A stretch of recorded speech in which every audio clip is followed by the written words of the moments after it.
You know, I mean, besides pho, which everyone knows of, and chicken pho, right? I mean, Vietnamese food is like so diverse. You know, we have influences from all over the place. You know, like just look at where we're at in the world, right? We're surrounded by Thailand, Cambodia, Laos, right? China. You try to be conquered by by France, right? And I mean, you know, There's other people. you know, I mean, yeah, I hate colonialism, but I'm just saying, right? Like shit. Yeah.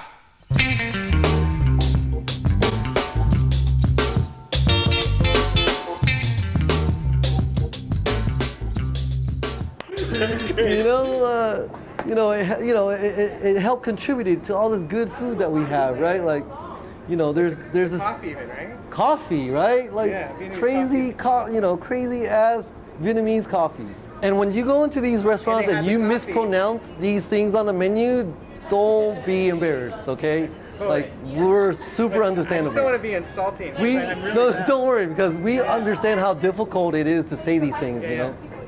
But like, what are some other killer dishes? Like, I love pho so much. Bún bò Huế is a killer dish. It's like a beef-based broth with pig feet, you know, like with coagulated pig blood, you know, like all the good stuff, right? Like, you know, bún riêu is kind of like a vermicelli style, like a pork broth that has a lot of seafood base, like crab or shrimp, you know. Bomb as well, bún riêu. You know, there's other stuff besides all the noodle soups, which I'm like crazy about. You know, hủ tiếu. It's like a Chinese like influence and Thai influence like noodle soup, like a Chinese ramen. You know, that's pork based and like seafood based. You know, there's like bánh cuốn, which is like a rice rolls. Not like the spring rolls, but like a steamed rice roll. It's super soft. Almost like sushi? No, almost like almost like a crepe, but like a soft, translucent. Like a spring roll. Yeah, almost a little thicker, a little spongier. Yeah. You know, sometimes filled with like ground pork.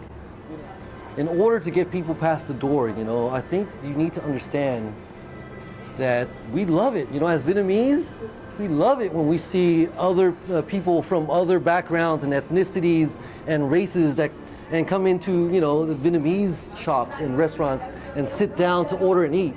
We absolutely love it, you know, like in our, you know, we're doing cartwheels in our head, right? Like you don't even understand, like, you know, maybe, you know, if you understood that, it would be easier for you to step through that door, you know, like we're gonna welcome you, you know, like even if even if the service is not, you know, like a 5-star service like you're used to, right? But these places that I love going to, you know, it's all about the food.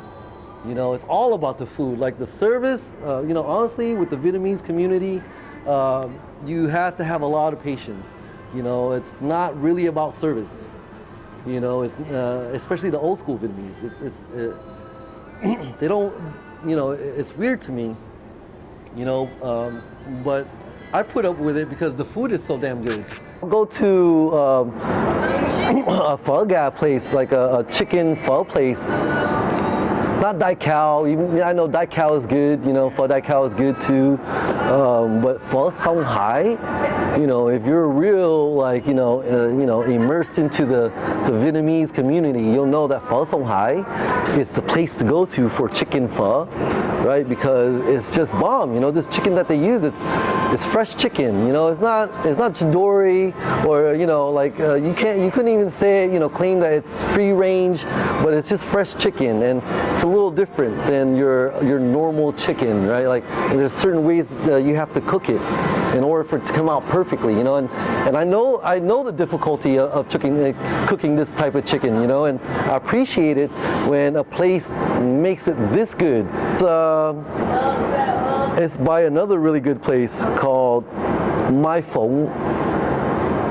my pho makes a killer pho, even though they don't really, put it out there that they're a pho place. But they make this pho, it's fucking killer. Like.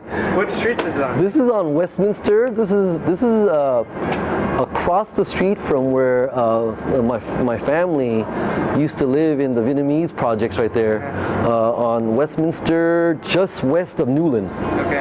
And it's on the same strip as that 7-Eleven. There's two places that's crazy.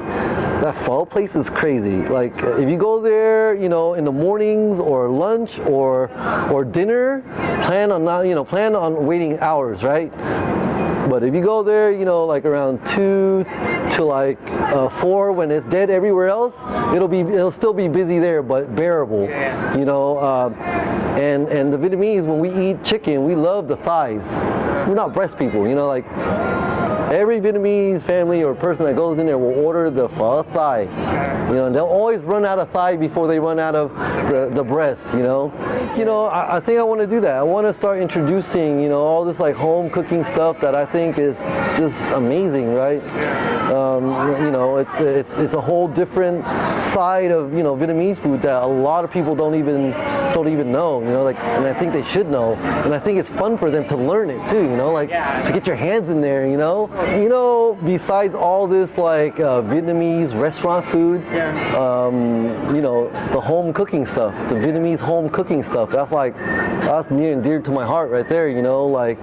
Caramelized catfish, right? Or caramelized pork belly, or like these simple stuff, or like even simply boiled pork belly, right? Sliced thin, eaten with like a nice fish sauce and chili dip, or like soy sauce and chilies, or with like cucumbers and just rice, right? Like all these like home cooked stuff, How does somebody get to your house to try something? How do they become your friend? They can't get past the gates now, dude. I'm kidding. We have a small house, so I'm not fancy.